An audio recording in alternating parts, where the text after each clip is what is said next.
اعوذ باللہ السمیع العلیم من الشیطان اللعین الرجیم بسم اللہ الرحمن الرحیم وبہ نستعین وصلی اللہ علی محمد وآل بیتہ الطاہرین اللہم صل علی محمد وآل محمد وعجل فرجهم. قال امام العلی علیہ السلام اکتسبوا العلم یکسبکم الحیات. ایک کام تمہارے سپرد کر رہا ہوں، وہ ہے اکتساب علم.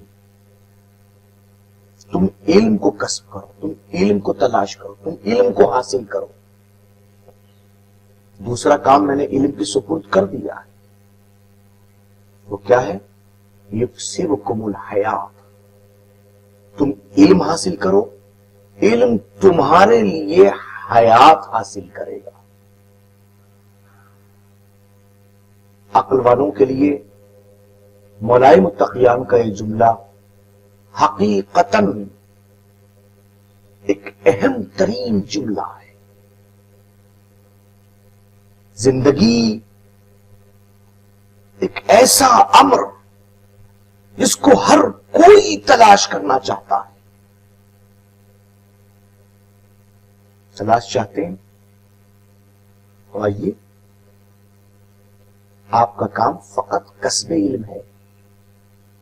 علم آپ حاصل کیجئے، حیات تو خود آپ کی خدمت میں علم پیش کر دے گا. گفتگو چل رہی ہے کچھ ایسے امور سے متعلق جن کی بنیاد پر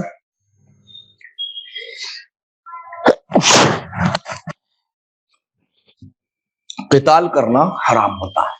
ٹھیک ہے نا؟ انہوں نے کہا تھا امورن، کچھ امور کی بنیاد کے اوپر. امر اول الامان گزر چکا، ٹھیک ہے نا؟ اب گفتگو فی وثانیہما، اور ان امور میں سے دوسرا، یہ دوسرا ایسا امر جس کی بنیاد پر قتال حرام ہے. ٹھیک ہے نا؟ کون سا؟ النزول علی حکم الامام. قتال اس وقت حرام ہو جاتا ہے جب سامنے والا انسان حکم امام پر نزول کر لیتا ہے. نزول کرنا نہیں، آمادگی ظاہر کرنا کہ میں امام کے حکم کو مانوں گا، میں امام کے حکم کو تسلیم کروں گا. جو بھی حکم امام ہو، امام کے حکم کو ماننے کو آمادہ ہوتا ہے، فوراً سے قتال کرنا حرام ہو جاتا ہے. بات سمجھ میں آ گئی؟ نزول کی مطلب ہے حکم امام کو تسلیم کرنے پہ آمادہ ہو جائے. او یا یہ کہ نزول کرتا ہے، او وقت ہوگا اس کے اوپر فون من یختارہ، یہ نزول کرے حکم امام پر یا اس کے حکم کے اوپر. من یختارہ، کہ جس کو امام اختیار کرے، جس کو امام معین کر دے، جس کو امام بنا دے. فرض کیجیے آپ میں سے کوئی ایک صاحب جو ہے وہ سامنے ہو اور امام کہے کہ جائیے اور جانے کے بعد فلاں سے جہاد کیجیے، فلاں سے قتال کیجیے. آپ جا کے لڑ رہے ہیں، چونکہ آپ کو امام نے مختار بنایا ہے، آپ کو امام نے معین کیا ہے، انتخاب امام کا آپ کا کیا گیا، امام نے کیا. لہذا اب آپ کے سامنے جو لڑنے والے ہیں وہ کہنے ہم آپ کی بات ماننے کو آمادہ ہیں، جو آپ کہیں گے امام محمد ہمیں چھوڑ دیجیے، ہم آپ کی بات ماننے کے لیے آمادہ. جس نے کہا قتال کرنا حرام ہے. ٹھیک ہے؟ او من یختارہ الامام، جس کو امام اختیار کر لے. اب کہہ رہے ہیں وَلَمْ يَذْكُرْ شَرَائِطَ الْمُخْتَارِ. مصنف علیہ اور شارح کہہ رہے ہیں کہ مصنف علیہ الرحمہ نے یہاں پہ مختار کے شرائط کا کوئی ذکر نہیں کیا. ٹھیک ہے نا؟ مختار شرائط کا ذکر. کون مختار؟ جس کو امام نے مختار بنایا ہے، اس کی شرط کیا کیا ہے، اس کو کوئی ذکر نہیں کیا. کیوں نہیں کیا؟ اتکالاً علی عصمتہ، امام کی عصمت کے اوپر بھروسہ کرتے ہوئے کہ چونکہ امام خود معصوم ہے، لہذا عصمت کی بنیاد پر وہ کسی غلط آدمی کا انتخاب نہیں کر سکتا، امکانیت ہی نہیں ہے. ٹھیک ہے نا؟ اور کیسی عصمت؟ المقتضیہ لاختیار جامع الشرائط، اس لیے کہ یہ عصمت تقاضا کرتی ہے کہ اختیار اسے کیا جائے کہ جو تمام شرائط کو اپنے اندر سموئے ہوئے ہو.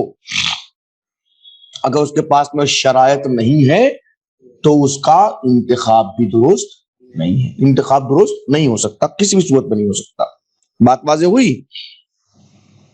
کہ انما یفتقر الیہا، یاد رکھیے ان شرائط کا محتاج وہ ہو سکتا ہے من لا یشترط فی الامام ذالک، جو امام کے اندر عصمت کو شرط نہ تصور کرتا ہو، جو امام کے وجود میں عصمت کو ضروری نہ مانتا ہو. اس کے لیے ضروری ہے کہ وہ شرائط کا ذکر، پھر بھی شرائط کا علماء نے ذکر کیا ہے، وہ 4-5 اہم شرائط ہے، اس کا ذکر کیا گیا. نمبر 1 بالغ ہونا، کہ وہ بالغ ہو، کوئی بچہ نہیں ہو سکتا. نمبر 2 وہ عاقل ہو، کوئی مجنون نہیں ہو سکتا. نمبر 3 اس کے پاس اختیار ہو، کوئی مجبور جو ہے وہ مختار نہیں بن سکتا. نمبر 4 وہ مسلمان ہو، اسلام اس کی شرط ہے، کوئی کافر جو ہے مختار نہیں بن سکتا. نمبر 5 عدالت، کوئی انسان جس میں عدالت نہیں ہے وہ انسان مختار نہیں بن سکتا. نمبر 6 رجولیت، مرد ہو، کوئی عورت جو ہے مختار نہیں بن سکتی. نمبر 7 حریت، کہ وہ آزاد ہو، غلام نہ ہو. ٹھیک ہے نا؟ یہ تقریباً 7 شرائط کا ذکر یہاں پر علماء نے کیا ہے. پہلے ہم نے یہاں پہ آپ کی خدمت میں ذکر کر دیا تاکہ آپ سمجھ سکیں. ٹھیک ہے نا؟ وَإِنَّمَا يَفْتَقِرُ إِلَيْهَا مَنْ لَا يَشْتَرِطُ فِي الْإِمَامِ ذَلِكَ، یاد رکھیے ان شرائط کی طرف افتقار اس کو ہوگا جو امام کے اندر اس کی یعنی عصمت کی شرط کو تسلیم نہ کرتا ہو. ٹھیک ہے نا؟ فَيَنْفُذُ حُكْمَهُ، فَيَنْفُذُ حُكْمَهُ، لہذا اب نافذ کیا جائے گا اس کا حکم. کس کا حکم؟ یعنی مختار کا حکم. کہ اگر وہ نزول کر رہے ہیں حکم امام پہ تو امام، اور امام موجود نہیں ہے تو مختار ہے، مختار ہے تو اس کو اس کا نہیں ہوا، نتیجہ کیا ہوا کہ اس کا حکم جو ہے وہ نافذ کیا جائے گا. ٹھیک ہے نا؟ جو وہ مختار ہے اس کا امام، جس کو امام نے اختیار کیا اس کا حکم جو نافذ کیا جائے گا. جیسے کما اقر النبی صلی اللہ علیہ وآلہ وسلم بنی قریظہ، جیسے تصدیق کی، تائید کی، تسلیم کیا، اقرار کیا حضور سرور کائنات صلی اللہ علیہ وسلم نے بنی قریظہ کے اوپر. حین طلبوا النزول علی حکم سعد بن معاذ، جس وقت انہوں نے یہ طلب کیا حضور سرور کائنات سے کہ ہمارے اوپر سعد بن معاذ جو بھی حکم لگائیں گے، جو ہمارے اوپر آپ کہیں گے، سعد بن معاذ کہیں گے، ہم اس کو تسلیم کریں گے، ہم اس کو مانیں گے. آپ یہ کام کہیے ہم ماننے کو تیار ہیں، آپ کہیں گے ہم تسلیم کریں گے. بات واضح ہوئی؟ تو چونکہ انہوں نے کہا بنی قریظہ نے اور حضور سے طلب کیا کہ ہم جو یہ بات مانے کہیں گے ہم ماننے کو تیار ہیں، نتیجہ کیا ہوا؟ نبی نے تائید کیا ٹھیک ہے چلو بھائی سعد اٹھو. اب سعد کون بنے؟ سعد بن گئے مختار. کس نے اختیار بنایا دیا؟ حضور صلی اللہ علیہ وسلم نے اختیار دیا. ٹھیک ہے نا؟ فحکم فیہم، اب یہ حکم لگایا کس نے؟ حکمہ کی پلٹ گائے گا سعد کی طرح. سعد بن معاذ نے حکم لگایا فیہم یعنی فی بنی قریظہ، بنی قریظہ میں کیا حکم لگایا؟ بقتل الرجال، کہ جتنے مرد ہیں ان سب کو قتل کر دیا جائے. سعد نے حکم دیا جتنے رجل ہیں، جتنے رجال ہیں سب قتل کر دیں. وَسَبْيُ الذَّرَارِي، اور جتنی ان کی اولادیں ہیں ان سب کو، ذراری ذریت کی جمع، جتنی ذریت ہیں ان سب کو گرفتار کر لیا جائے. وغنیمت المال، اور جتنا مال ہے ان سب کو لے لیا جائے ان سے. یہ حکم جو ہے انہوں نے لگایا. ٹھیک ہے نا؟ تو اب نتیجہ کیا ہوا کہ جب کفار راضی ہو گئے اس بنیاد کے اوپر تو انہوں نے فوراً حکم دیا کہ جتنے مرد سب کو مار دیا جائے، جتنے ذراری سب کو گرفتار کر لیا جائے، جتنے یہ ان سب کو تسلیم کر لیا جائے. ٹھیک ہے نا؟ جتنے معاملہ ہیں. نتیجہ کیا ہوا کہ اس بات کو انہوں نے دیکھ لیا اور دکھوا دیا گیا نا.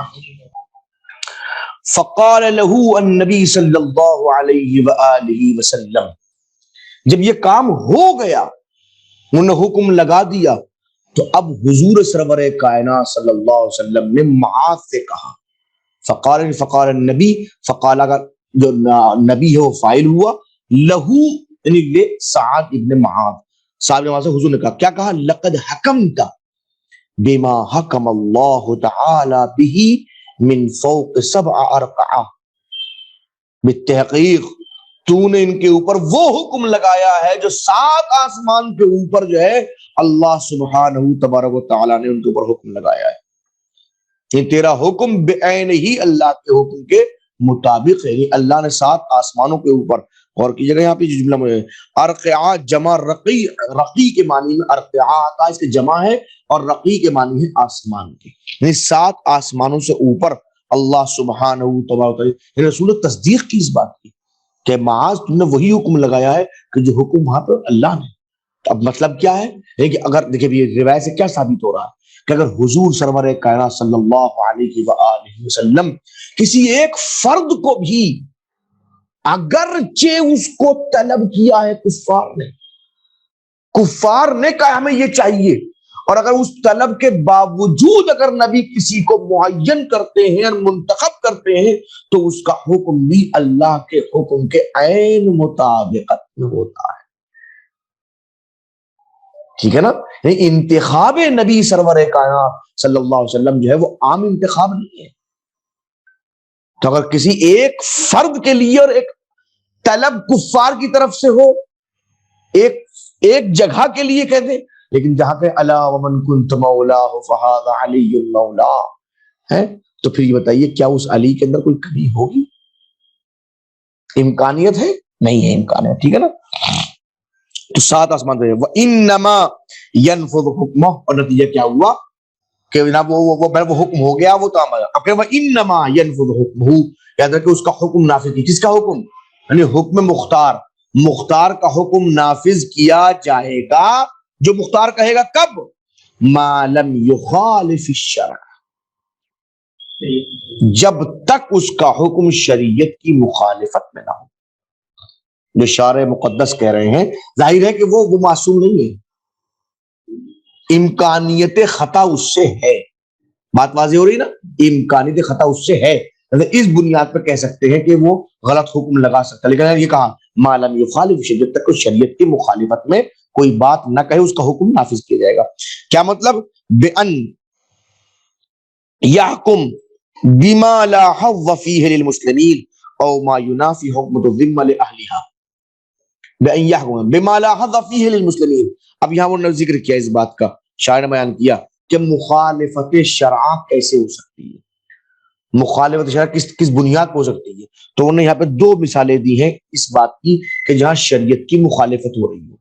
پہلی مثال دی ہے بما لا حظ فیہ للمسلمین، یہ ایک، او ما ینافی حکم الذمہ لأہلہا، دوسری مثال ہے۔ پہلی مثال کون سی ہے؟ کہ اگر وہ مختار ایسا حکم لگائے کہ جس حکم کی بنیاد پہ نہ تو مسلمانوں کو کوئی فائدہ ہو رہا ہے، نہ اس حکم میں مسلمانوں کو حصہ نظر آ رہا ہے، لڑ کون رہا ہے؟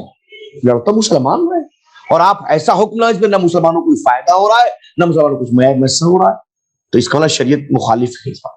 ایک بات۔ دوسری بات کیا ہے؟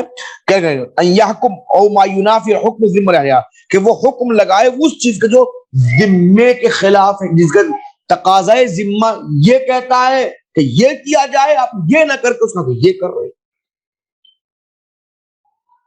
جو ذمے خلاف ہو، ٹھیک ہے نا؟ فرما رہے ہیں کہ بما یحکم بما لا حظ فی المسلمین، مسلمانوں کو کوئی حظ نہ ہو، کوئی نصیب نہ ہو، کوئی حصہ نہ ہو، کوئی فائدہ مسلمانوں کو نہ ہو، او ما ینافی ہے کہ وہ حکم منافی ہو، منافات پائی جاتی ہو، مخالف حکم ہو، کس بات کے؟ حکم الذمہ، جو ذمے کا حکم لے اہلہا، اہل ذمہ کے لیے، لیکن جو شریعت نے اہل ذمے کے لیے حکم رکھا ہے اس کے مخالف وہ حکم دے رہے ہیں، لہذا اس کے حکم کو تسلیم نہیں۔ یہ 2 مثالیں انہوں نے یہاں پر نمت کی ہے۔ الثالث والرابع، اب یہ تیسرا اور چوتھا امر ہے، 2 امر گزر گئے، پہلا امر اس کے بعد قتال حرام امان، دوسرا ان کا نزول کر دینا، یعنی اپنے آپ کو تسلیم کر دینا کہ ہم امام کی بات کو مانیں گے، ایک بات۔ الثالث والرابع، تیسرا اور چوتھا، الاسلام وبذل الجزیہ، وہ اسلام قبول کر لیں، وبذل الجزیہ، اور چوتھی بات کہ وہ جزیہ دے دیں، جزیہ ایک قسم کا ٹیکس ہے، آپ نے سنا ہوگا اکثر اخبارات کے اندر، ہندوستان میں تو باقاعدہ آتا رہتا ہے، لوگ سمجھتے ہیں جزیہ کسے کہتے ہیں، جزیہ کا کہ جزیہ ٹیکس ہے نا، وہ تم کیا ٹیکس مارنے والا ہے، کیا ہے جزیہ؟ ٹیکس کا نام ہی جزیہ ہے، ایک قسم کا ٹیکس ہے، تو وہ جزیہ دے دے اور مسلمان ہو جائیں۔ فمتا اسلم الکافر حرم قتالہ مطلقا، جب بھی کافر مسلمان ہو جائے اس سے قتال کرنا، اس کا قتل کرنا مطلقاً حرام ہے۔